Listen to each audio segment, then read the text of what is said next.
So, you've come along and decided you want to learn how to play Warhammer 40,000. Well, you've clicked on the wrong bloody video, because today, we're going back to 1988 and learning how to play the third version of it. Basically, in these series of videos, I'm going to show you, or attempt to show you, how to play the third edition of Warhammer 40k. And we're just going to be using the big book. We're not going to use the codexes. We're just using what's on the tin. Over 300 pages of 1998 goodness, which surprisingly has not fallen apart on me in the past few years. Well, not as much as it could have. But let's get started. What do you need to play Warhammer 40k?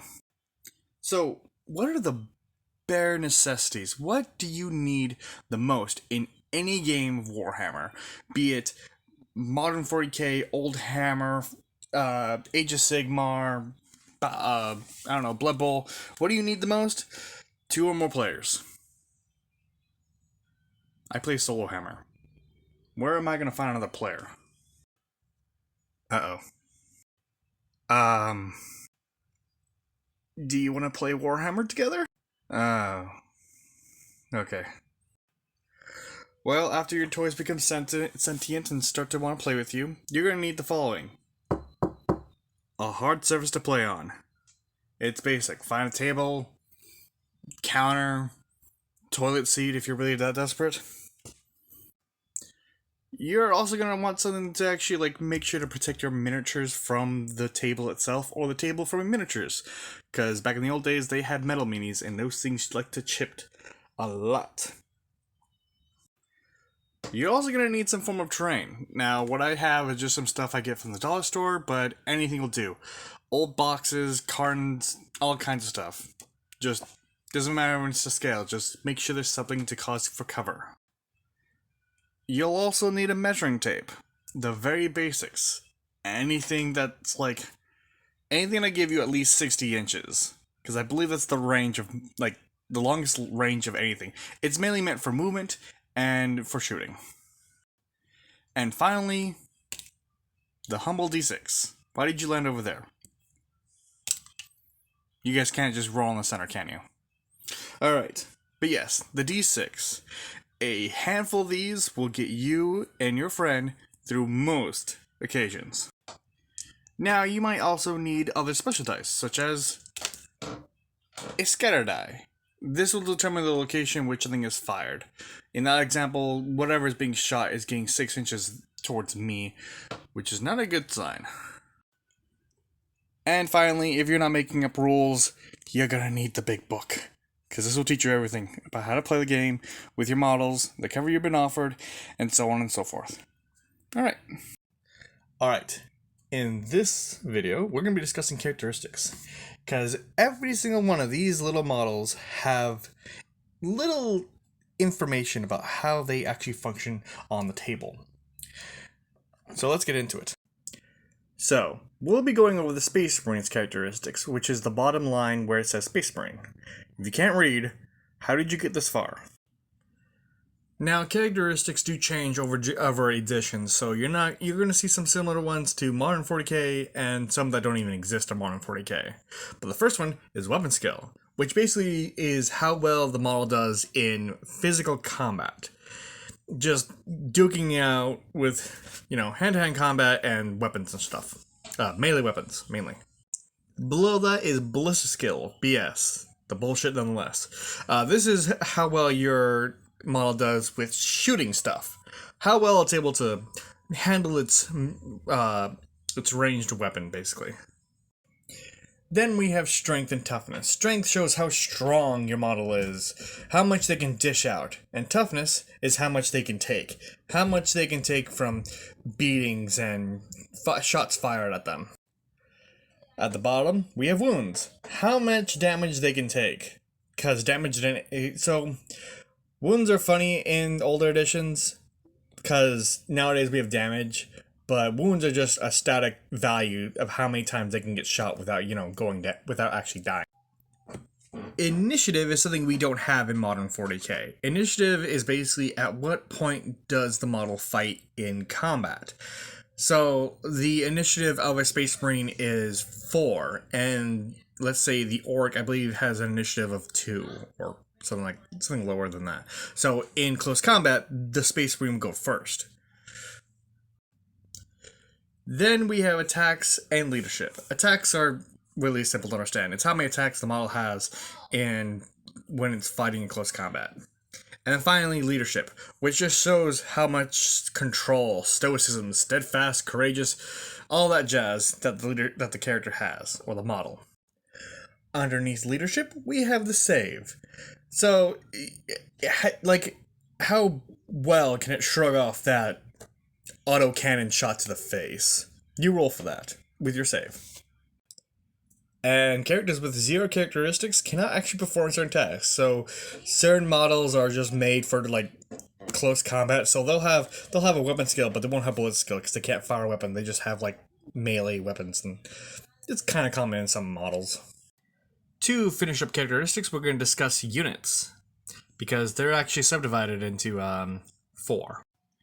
So units are divided up into categories with different capabilities and so on and so forth. First, we have your typical infantry. Infantry are your boys on the ground, or troops. They're going to be mainly just walking around. If their feet are on the ground, they're infantry. Next, we have bikers, who had a weird phase, and turns out a midlife crisis isn't the most horrible thing. Bikers, 2 wheels on the ground. Vehicles are rather simple. If it can carry more than 5 dudes, if it has treads, actually no, some vehicles, they don't have treads, they hover, but if it can haul people around and carry it's a vehicle. And when you want to go fast, but you don't like vehicles, you can get, yes, there is cavalry in 40k. And it's on the square basis, so you're not going to see this in any of my reports, because I don't have any cavalry like this. But you gotta admit, dude on horse looks pretty good. Like many games, there are things called the turn, which if I say it so many times, I'm going to end up forgetting the meaning and why I say it a lot. But you go back and forth doing the combat and so on and so forth. There's a sequence of those turns. During your turn, you will follow these 3 sequences: your move, your shoot, and the close combat. This is the most bare bones version of this. In modern 40k, it's the command phase, movement phase, shooting phase, and then assault phase, I believe? No, it's... what is it? It's command, move, shoot, charge, and fight phase. And then somewhere along there is battle shock. I don't play 10th edition! In most games, they're played at 6 turns, and to the point where at the end of the last 6th turn of player 2, the game ends, because we have other things to do. As for who gets first turn, the player who rolls the highest dice decides who goes first. It's as simple as that. There's also exceptions, where a player could play or perform an action on a turn that it's not his, which can get quite fun. But let's discuss the first of what you're going to do in most of your turns, which is moving your units. And yes, it's best to move them sometimes. And sometimes it's not, especially if they're wielding a heavy weapon. But that's a special rule, and we're just doing basic movement. Now it's quite simple when you're moving a unit. You choose a unit to move. You move that unit up at its maximum movement speed. You don't have to move it all the way up, but you can. And then you choose another unit to move. And you do this for your entire army based on what you want to do with what you can.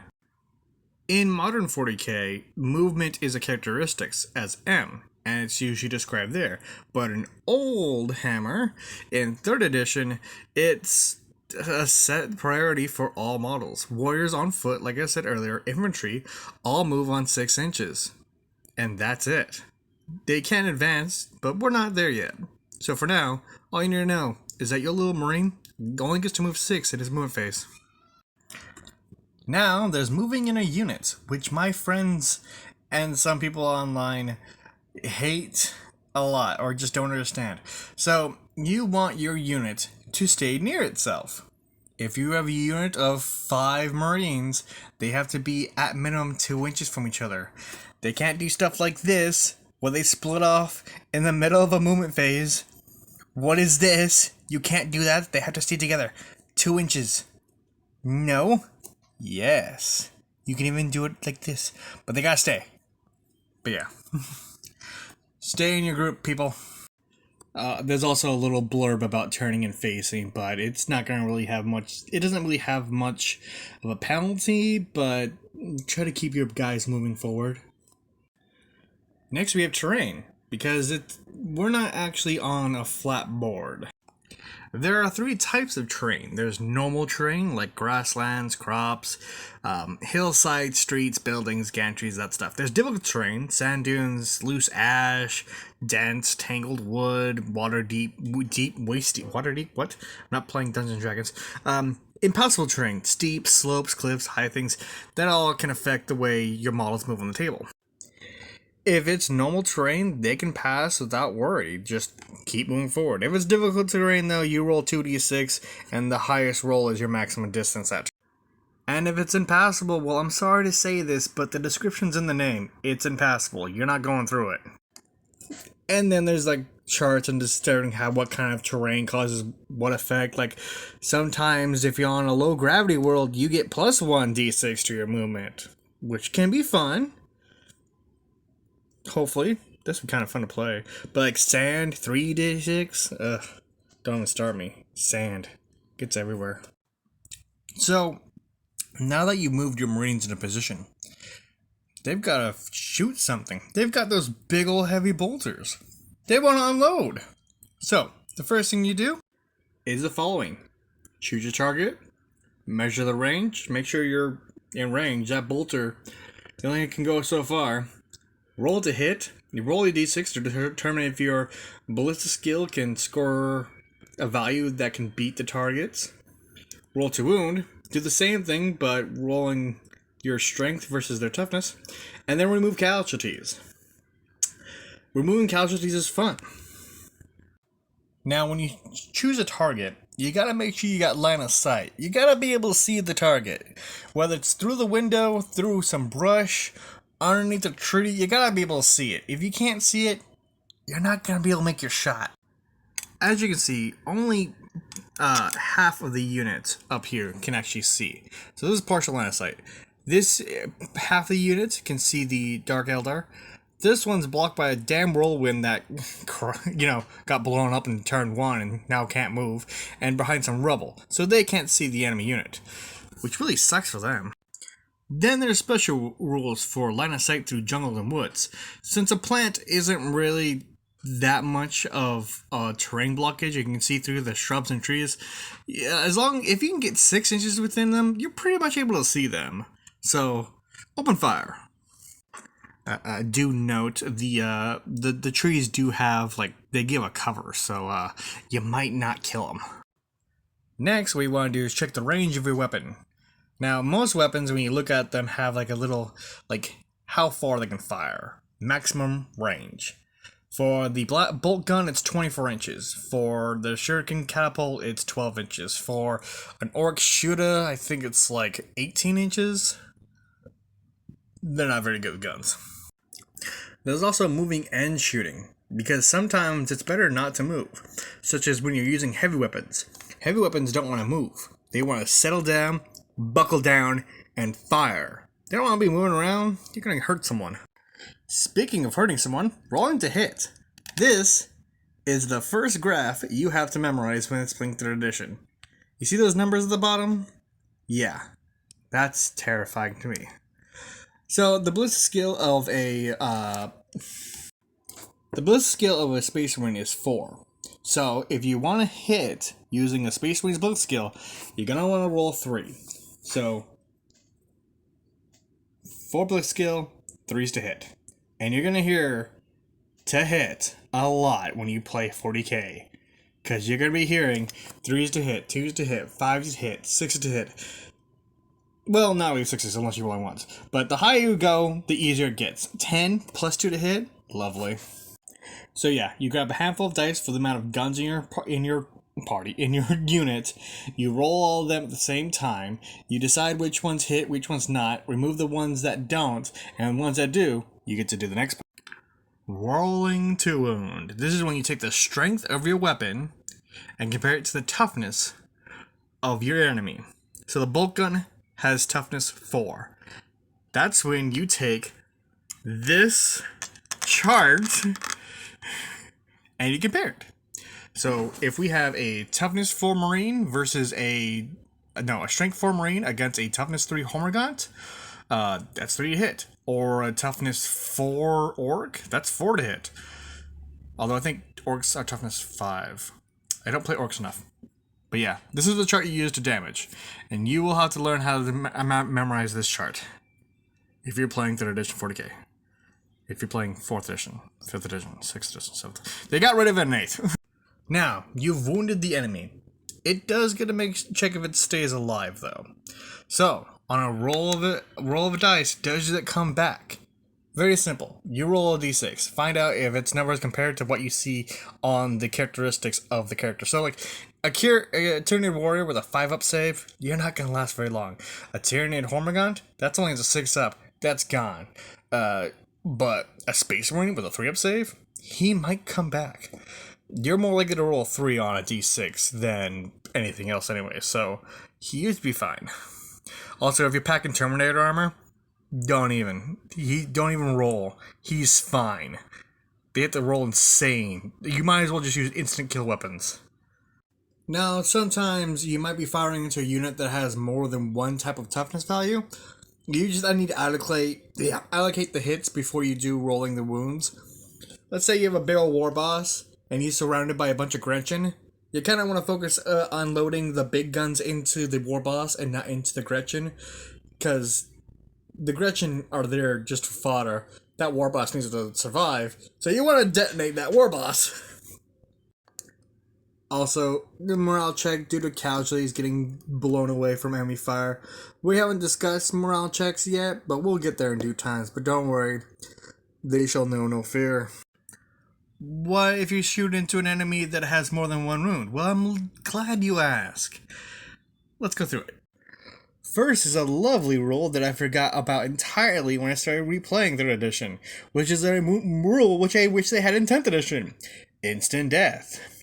If the strength value is double the toughness or greater, it is killed outright and immediately removed. It can be imagined as being vaporized, burned into a pile of ash, torn limb from limb, or otherwise more or less swayed in a suitably graphic fashion. It does not matter. You don't get a save. You're dead. I love this rule. I used it for a hive tearing apart of Orc War Boss. Although if you really want to, I mean, you can try. Armor saves and multiple wounds are a thing. And there's also casualty removal and with multiple wounds. Because sometimes you're firing into a group of boys, and sometimes they either just immediately get wiped out, or they just shrug it off. Now, sometimes it's not just the strength of the weapon, it's the armor piercing. Do you even get to have that save that you really wish would save your mini from getting utterly obliterated? Well, sometimes you don't get it, because some weapons are devastating, especially the lower the AP. Because if that AP is less than your save, you're gone. That last cannon with AP 2 against your strength, your Termagant that has 6-up save, it's gone. It's melted. Hell, a bolter can kill anything that has a save of 5 of 6, and that's orcs, Tyranids, some elves. It's not pretty. Sometimes you're lucky though. Sometimes your model can be modified to have an invulnerable save, where they use magic and warp bullshittery to basically say, "Nuh-uh, your AP means nothing to me," and just ignores it. Ugh. Now let's discuss cover saves, because when you're hiding behind rubble, or a broken down building, or even the local urinal, you're gonna want to have some cover, although the urinal is not gonna apply that much. Because when you're shooting into stuff, you gotta know what's what. Now, what's count as cover? Well, according to the book, it's crates, rocks, woods, jungles, ruins, buildings, and vehicles. Remember that whirlwind that blew up in the last part? Yeah, that's cover. It doesn't provide a bunch, but sometimes it does. How do you know when a model counts as being in cover? Well, typically when it's blocking line of sight. In most cases. Models immediately behind cover, such as rocks, in the corner of buildings, vehicles, or large rocks count as covers. Models at the windows and doors count as being in cover, which is really funny. Even in a crater of a blown up whirlwind, trenches and pits also count as being in a form of cover. There's also partial cover, but we're not going to go over that just yet, or at all. But yeah, the best kind of cover are the kinds that you kind of see are more military focused. Trenches, gun pits, bunkers, fortified buildings, versus the bushes, high grass, crop fields, fences, and railings. If you're hiding behind a railing, you should take the shot. Now, one of the best types of things, the lethal kind. Weapons. There are many types of weapons in 40k, and they all have different effects. So we're going to go through all of them. First, multi-shot weapons. It says in the name, there are multiple shots. You have a heavy, rocket launcher? You get to roll 3 dice to fire that sucker. Heavy 3. Boom. What's that? Your rocket launcher is also a blast weapon? Then it gets to use the blast marker. You place one of these suckers on top of a unit, and that's how many people you hit. You don't have to roll to hit. You just go boom. Next is flame weapons, which also uses another template. But this one is on fire. Anything underneath this thing is now melted. And no, I don't have the legit version of a template for a blast. When I got this, I only had the ordnance and the flamer, so you just gotta deal with what you got. And that's the point of 40k. You gotta play with what you got. Then we have rapid fire weapons, which are fun. So basically how it works is, let's say you have a 24-inch range bolter. Well, at maximum range of 24 inches, you only get to get 1 shot.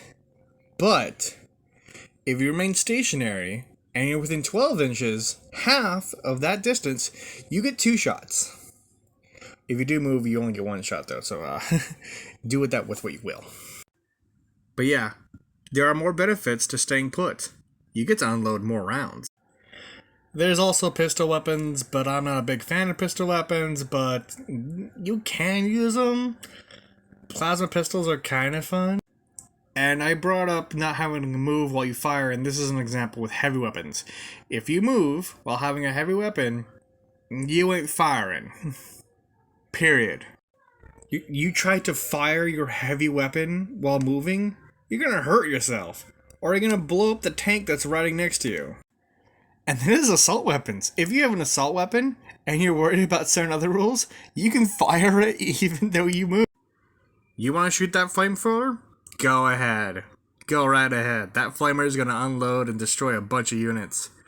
And if it has the rapid fire special rule with assault, even if you moved, you still get those 2 shots. Sometimes you're using a barrage weapon, which basically lands up with the meme of things go up, things come down, and sometimes you have to guess. Because barrage weapons use the blast template and the scatter roll die, because it might land right in the middle of those orcs, or it might just not. What's that? You've got 3 barrage weapons firing at the same time? You might hit, you might not. It all depends on the roll. But if you do get the scatter roll and it lands on the target marker side, it doesn't matter what you rolled, you're hitting and you're destroying. There's also linked weapon, or modern day twin linked. You basically get to re-roll the hit roll if you fail, which is really nice. And in 3rd edition, here are all the types of shooting weapons you can have. Let's go through all of them. bolt pistol, bolt gun, bolter, heavy bolter, auto pistol, auto gun, shotgun, yes, shotgun, assault cannon, auto cannon, last pistol, last gun, multi-laser, last cannon, flamer, heavy flamer, melt-a-gun, multi-melta, sniper rifle, rip-a-gun, missile launcher frag, I can't, is that grenade? Grenade launcher frag, mortar, plasma pistol, plasma gun, plasma cannon, Gretchen blaster, slugger, shooter, big shooter, rocket launcher, shuriken pistol, shuriken catapult, shuriken carbon, cannon, death spinner, fusion gun, last blaster. Why does that sound like something else to me? Reaper launcher, scatter cannon, D cannon, or destroyer cannon, splinter pistol, splinter rifle, splinter cannon, shredder, venom cannon, barb strangler, warp blast, death spitter, devour, and flesh borer. I play Tyranids, and I love the warp blast. It has a blast. But yeah, you can see all the rules it has and the type. So a bolt gun is 24-inch range, it's strength 4, AP 5, rapid fire. So you're not going to want to move after that second turn. You're just going to want to fight. There's also little tiny tidbit rules about each weapon, and like what if it jams on certain like weapons, melt-a-guns and multi-guns, half-range rules, sniper rifles hitting on 2s, rocket launchers and missile launchers, that kind of stuff. Plasma weapons that get hot, they might blow up on you. Fusion guns, they're basically melt-a-guns. And scatter lasers, which shoot D6 3 times rather than 3 because it's stupid Eldar bullshittery. Now, sometimes those guns might not be able to do as much damage or bring down the enemy units as much as you wish they could. So, you're gonna have to get in there, pull up a sleeve, and start digging it out. And just like movement and shooting, there are steps to assaulting. That doesn't sound right. Move into assault. Move any of your units within 6 inches of the enemies. Make sure you get into contact somehow. Very simple. 2, fight in close combat. It's very simple. You just fight. We'll go over in a bit. Determine assault results. Determine if you're actually able to do any wounds. 4, you gotta check morale. You gotta see who got scared so much from getting punched in the face by an 8-foot-tall super soldier wearing power armor. And then the winner either advances or consolidates. 3-inch, move your butts. Okay, so when you're getting into, punch them in the face mode, you want to be within 6 inches. Then you're going to move an extra 6 inches just to make sure you get everyone in there. Just in case. You also want to be in base-to-base contact. Trust me, you want to be in base-to-base contact. You gotta get in there. You gotta be able to punch them in the face. Also, same rule applies if you're going to move through terrain. If those orcs or goblins are standing in the tree line, you're going to have to suffer 2d6 and it picks the highest number to see if you actually get into a fight. Now, who can fight? Well, this is simple. You have to be within base-to-base contact, and then all the other models have to be within 2 inches of the enemy model to take part in the fighting as well. Just make sure you're as close as you can get, like I said earlier. Alright, now you're in close combat. But who goes first? So this is where that whole initiative thing came in. But there's also some special rules. If your guy is in cover, he gets to go first. So even though, in the image, the Dark Elves have a higher initiative of 5, that Space Marine in cover gets to go first because he's in cover. But yeah, this is all based off initiative. The higher initiative you are, the quicker you get in. So yeah, regardless of cover, or regardless of initiative, if you're in cover, you get to go first. So use that cover to your initiative. Use it. Use it. Then we get to actually use our attacks. Now, in most cases, you'll be using the attack profile and the characteristics. A normal Space Marine has, what, 1 attack base? Well, if they have 2 weapons, they get +2 to the attack characteristics. And then if they also charge that turn, it's another +1. It's a +1 if you have 2 weapons, it's a +1 if you charge. There, have fun. But yeah, if you charge your dual wielding weapons, you're gonna be getting like 5 attacks if you have like 3 base attack.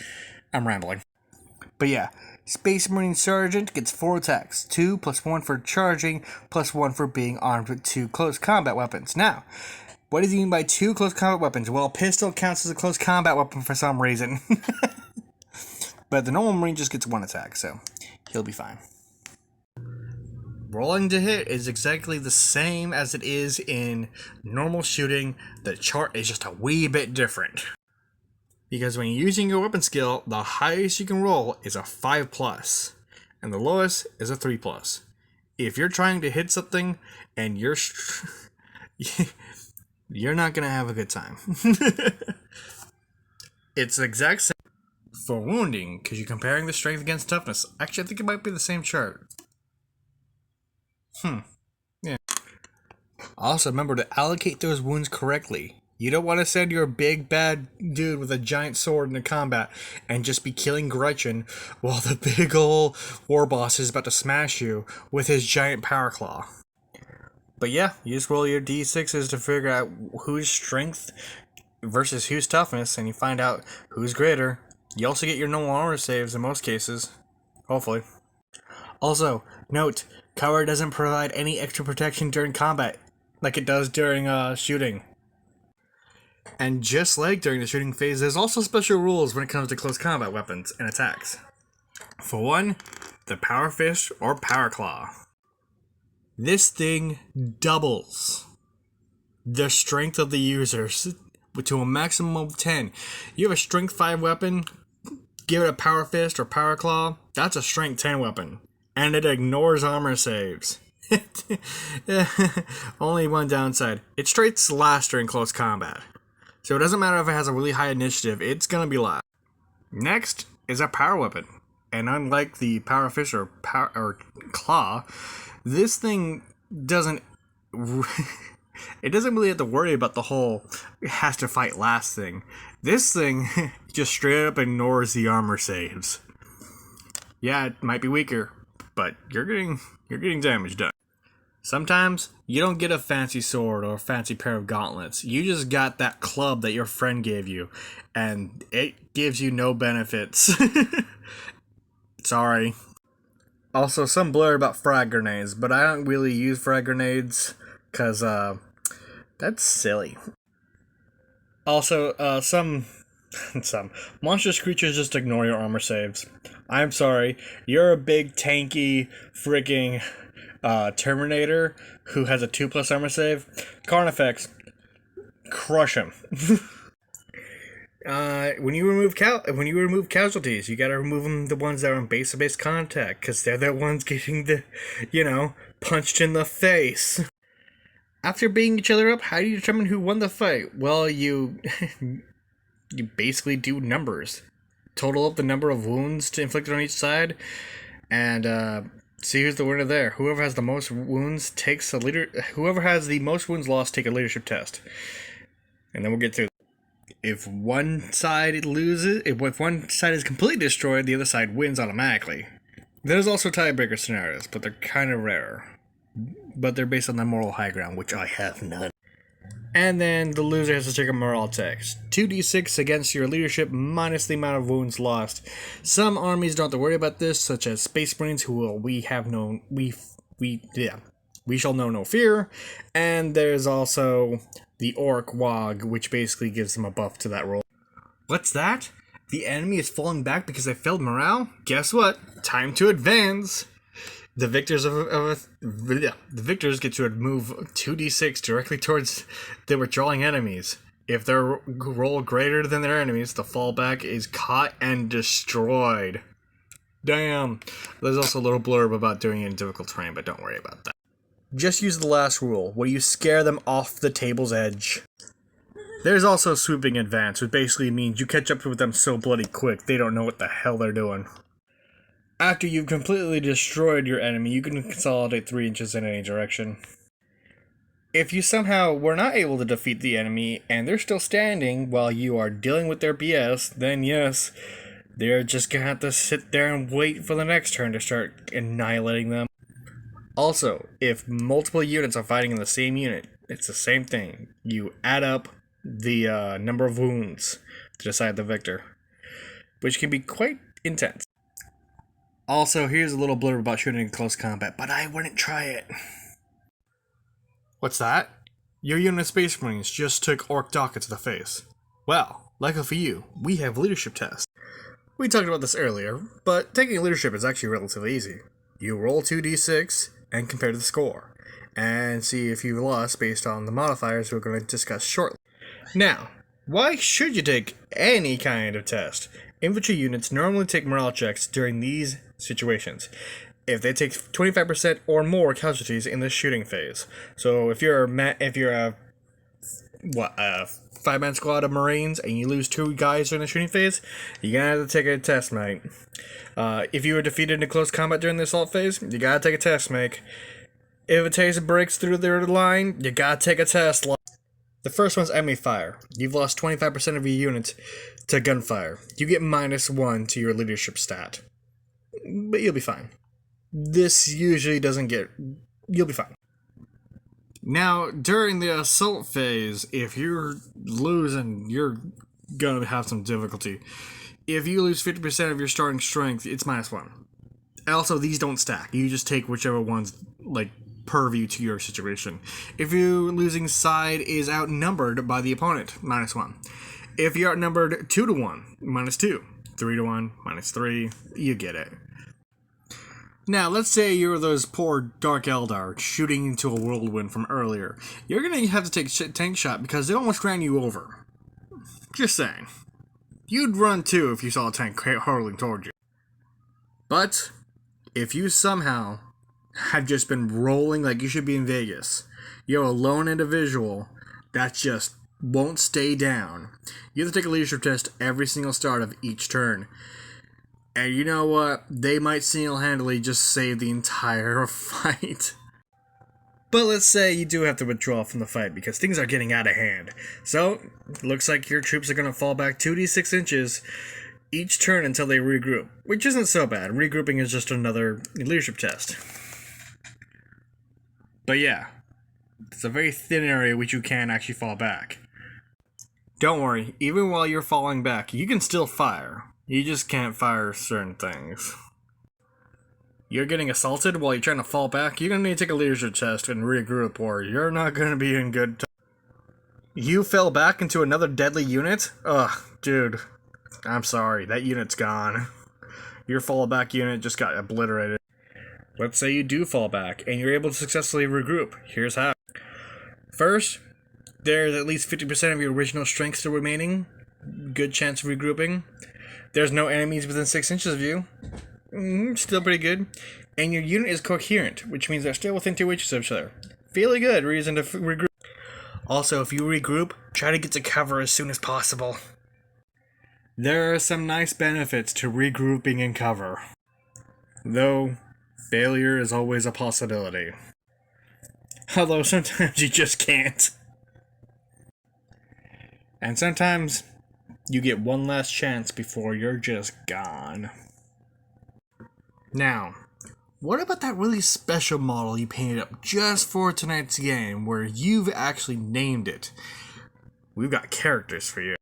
Now, there are 2 ways to play characters in battle. First, you have just putting a character in a unit and it has to abide by all the rules that we already established about that just moving around in a unit. Or we have independent characters who go where they want and just bolster the battle line where they can. But with movements, most of the time if characters in a unit, they have to follow the rules of that unit. But if they're independent, they get to ignore rules. This means you are allowed to re-roll dice when you move through difficult terrain. Now, some of these characters also have psychic powers that have been imbued from the warp. It can be fun. I don't really use psychic a lot, but it can be fun. It's just another shooting, though. Also, if you mess up, you might blow up your own brain. But yeah, characters in units must obey the coherency rule and must remain within 2 inches. Independent characters can go wherever they want. But you're going to want to keep them near a unit just so they can add buffs and stuff like that. Also, independent characters can join and leave a unit, it just takes a movement phase. Now, when shooting independent characters, you can only choose them on a target if they're more than 6 inches away, which is just interesting. Characters assaults just like normal with their troopers. Independent characters who charge to close combat are terrifying. And when you're allocating attacks, put them on the squishier things that need to be destroyed, and not onto your character that can do more damage, please. Be the orc your orc war boss needs you to be, and take the punch. Sometimes you have special characters, and these suckers can lead armies. But yeah, they're just the special characters that lead your army. They provide buffs and stuff like that. They also hit like a tank. Speaking of which, let's discuss the most convoluted stuff in this entire book. This is when I start to drink. I do not like vehicle rules in games. It's not that they're bad, it's just that I suck at bringing down any type of vehicle. Now, it's just like typical unit management. They have types and other rules. So, for, let's say the Delimarus, it's a tank type with front, side, and rear armor and a blitz skill of 3. The armor value is how hard it is to damage, because trust me, it is hard to hit a vehicle. And the type is basically like fast, tank, open top, skimmer, and walker. And yes, you can have walking tanks. Thank you, Eldar. Your open top vehicles are typically basilisks, earthshaker cannons, orc buggies and trucks. Basically, you know if it has an open top, if it's basically not a convertible, but a convertible at the same time. Then you have fast vehicles, where basically they go vroom vroom real fast and make you wonder why you thought it would be a good idea to try to fight Dark Eldar with their jet bikes. Then you have skimmers, which are basically just hover tanks that use anti-grav, and they're terrifying. Also, they have a special rule with no more than 35 degrees of horizontal due to influx anomalies which arise beyond this point. I don't think I have any skimmers, so don't worry. At least, none in this edition. Then there's tanks. And if I have to explain to you what a tank is, you should probably click off the video. I'm just saying. And then there's walkers. You've got your dreadnoughts, your wraith lords, your... what's the thing the Imperial Guard got? And then you got vehicle movement, which is fun. Vehicles can move up to 12 inches. They can get right up in there. They also have a weird turning mechanic, which is basically pivoting from Warhammer Fantasy Battles. That thing's pivoting. I don't know what to tell you. Fast vehicles just say, screw 12 inches, I'm going up 24.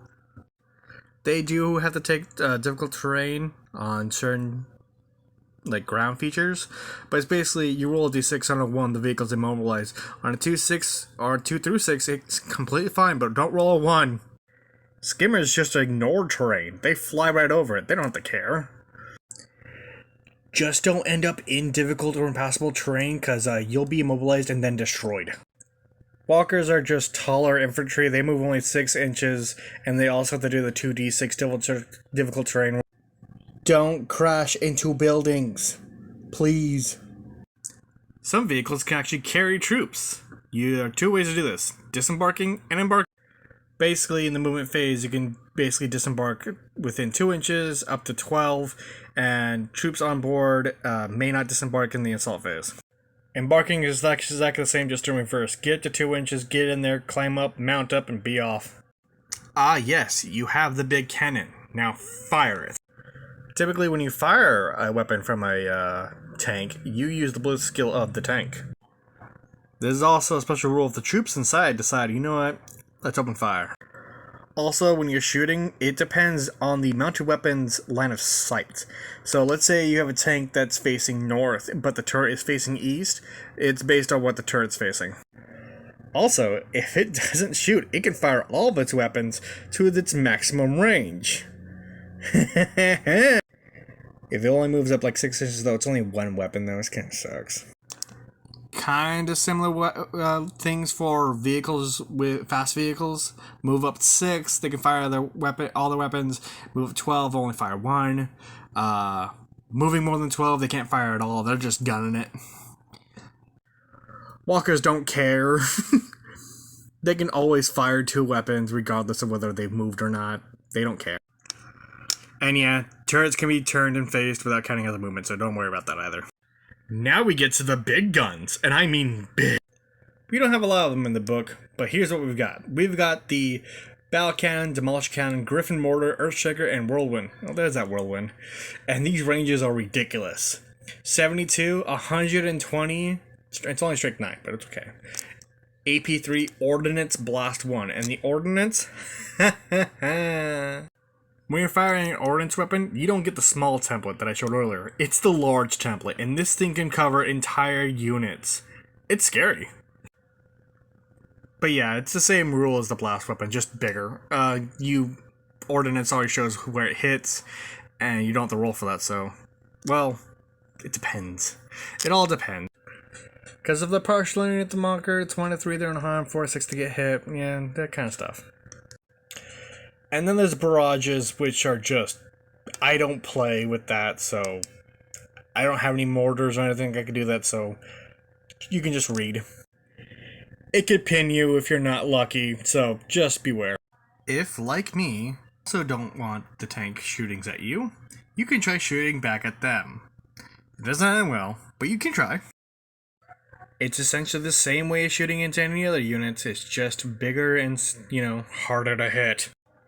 Once you do hit it, you just gotta worry about the armor penetration, and it's a lot harder because if it's less than the armor value, it bounces off.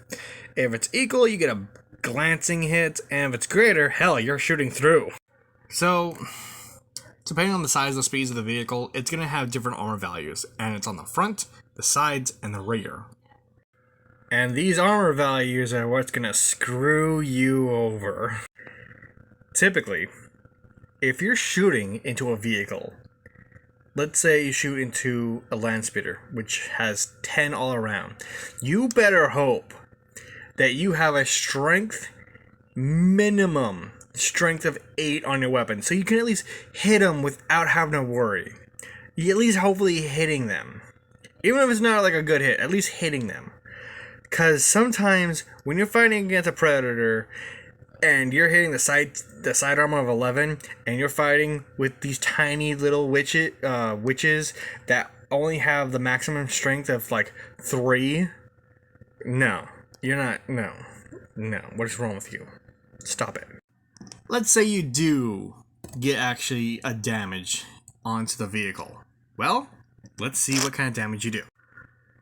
Its strength plus d6 will decide these rolls on a glancing hit. So on a 1 or 2, the crew is shaken. On a 3, they're stunned. On a 4, the vehicle's immobilized. 5, the vehicle's weapon is destroyed. And on a 6, boom. But if you get a penetrating hit, it gets worse. On a 1, the crew is stunned. On a 2, it's immobilized. Not like a 4. On a 3, the armament gets destroyed. Ugh. On a 4, the vehicle's gone. On a 5, there's an explosion and a wreck. And on a 6, the fuel and ammo detonates. Stay away. And an ordnance hit is even worse. Yeah.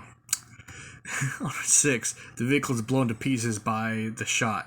Red hot fragments of armor, engine, and weaponry are sent scything in 6-inch radiance. Ah, beautiful. Also, the crew and passengers, if they're not automatically killed outright, here's some rules for those little buggers. The good news is, if you're fighting an open-top vehicle, you get +1 to the damage because you can actually see the little buggers. Skimmers are hard to catch and hard to fire at because they're moving so fast. There's also hold down because vehicles don't typically get cover saves. They basically just ruin the line of sight. It's mainly it helps with glancing and penetrating hits, that kind of stuff. So yeah, you're not gonna get hit by most of the attacks. You'll be fine. You'll get glancing hits at most. Now most vehicles, they only just 1 tank. Sometimes though, Orc War Tracks or Eldar Vipers, they can move in units of 3. They're smaller, so they move around. And it's kind of the same thing when it comes to moving and shooting. They're just, vehicles now. Vehicles and assault, because as if it couldn't get dangerous, this thing wants to walk up on you and smack you with its treads. Skimmers, the fast little devils, can always choose to move over enemy troops, and this neither impedes their movement nor harms the troop below. It just... forget them. Just drive over them. Remember how earlier we talked about tank shock and about how tanks can overrun enemy units during their phase? Yeah, don't get run over by the tank with the freaking shredded up bulldozer in front of it. Just saying. It's another one of those like fallback checks at 2d6. Yeah, you better pray you can fall back before you get ran over. And if you feel extremely silly after passing your morale check against tank shot, you can do some heroic yet dumb things.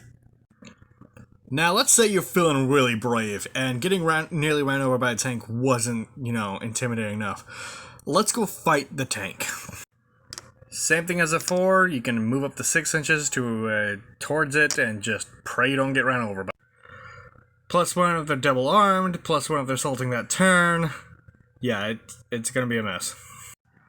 Also, penetration works as normal. It's d6 plus the strength of the attacker. So, strength 3 of the Dark Eldar Witches plus d6. It has an army value of 10. Yeah, it's not hitting. If nothing serious happens, the vehicle just simply moves away, and which is it doesn't care. It's a freaking tank. If you can't bring it down, just stop. But if it's a monster creature like a greater demon or a carnifex, those things are made to rip and tear. Yeah, they get plus 2d6 plus the strength of the character instead of the normal d6, so run. If you're a specialist in tank hunting, you just use that melta bomb you got and you get strength 8 plus 2d6 to just blow up the tank. It might work. And then there's crack grenades. I mean, it might, but... Dreadnoughts can also go into the assault phase. These walking son of a guns. It ain't pretty. Also, it will never fall back during combat. It's so unhinged in drawn combat, it will move up to 6 inches to an unengaged model just to beat it up.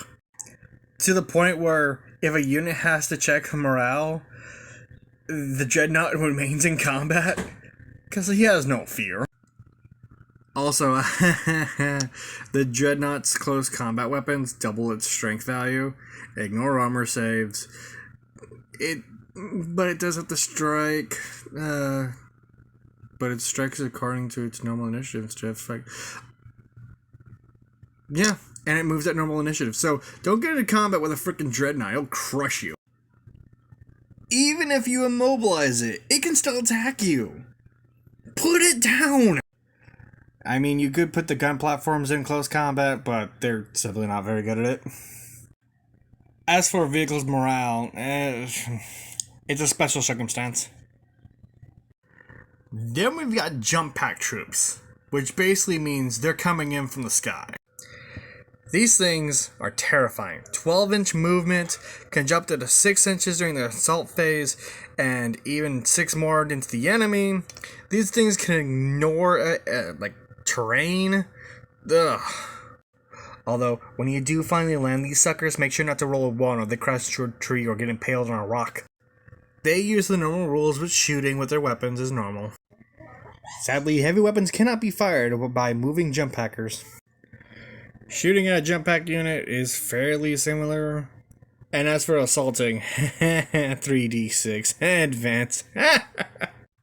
Then we've got cavalry, because someone brought a horse to a gunfight. So cavalries are fun. They can move 6 in their movement phase, but during the charge phase, they can move... During the assault phase, they can charge 12 inches. Yikes. They also have that rule about certain terrain. On a 2 and 6, they ride through unscathed. On a 1, they fall off the horse and hit something. It's not pretty. Similar rules, they can shoot their personal arms. It's basically shooting from the hip.